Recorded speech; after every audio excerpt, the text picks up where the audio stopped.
নমস্কাৰ।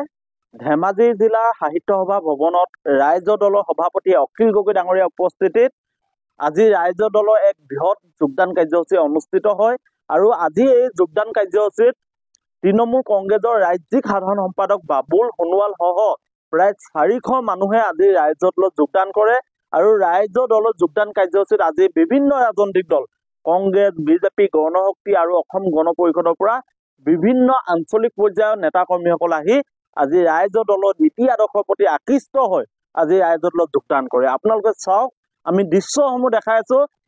প্ৰতিটো অঞ্চলত চিচিবগা বিধানসভা সমষ্টি আৰু ধেমাজি বিধানসভা সমষ্টি প্ৰতিটো অঞ্চলৰ পৰাই প্ৰতিটো আঞ্চলিকৰ পৰাই বিভিন্ন ৰাজনৈতিক দলৰ নেতা কৰ্মীসকল আহি যোগদান কৰিছে।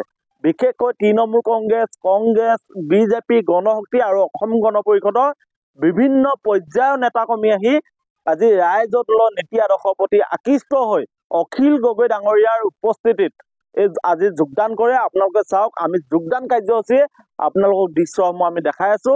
আপোনালোকে যদি ৰাইজ দলত যোগদান কৰিব খোজে তেতিয়াহ'লে আপোনালোকে যোগাযোগ কৰক। ৰাইজ দল এতিয়া অসমৰ একমাত্ৰ আঞ্চলিকতাবাদী দল, যি দলে অসমৰ স্বাৰ্থত কেতিয়াও আপোচ নকৰে। অসমৰ প্ৰতিটো জাতি, জনগোষ্ঠী, ভাষা, বৰ্ণৰ মানুহৰ সমমৰ্যাদা আৰু সম অধিকাৰৰ কথাখিনি কৈ আছে।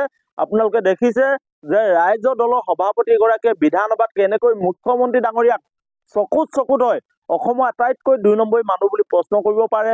মানুহৰ অধিকাৰৰ কথাখিনি অখিল গগৈ ডাঙৰীয়াই যি ধৰণে বিধানসভাত উপস্থাপন কৰে, এই কথাবোৰ কাৰণে এতিয়া ৰাইজ দলৰ প্ৰতি মানুহ আকৃষ্ট হৈছে আৰু ৰাইজ দলৰ বিভিন্ন ৰাজনৈতিক দলৰ নেতা কৰ্মীসকল আহি আজি যোগদান কৰিছে আৰু কৈছে যে এখন নতুন অসম গঢ়িব হলে আমি ৰাইজৰ দল কৰিব লাগিব আৰু ৰাইজৰ দলৰ জৰিয়তেহে অসমৰ উন্নয়ন সম্ভৱ।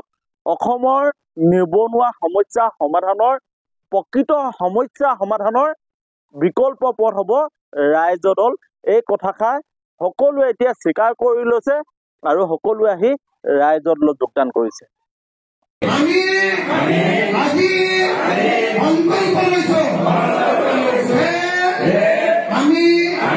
আঞ্চলিক ৰাজনীতি কৰে আঞ্চলিকতাবাদী ৰাজনীতি কৰে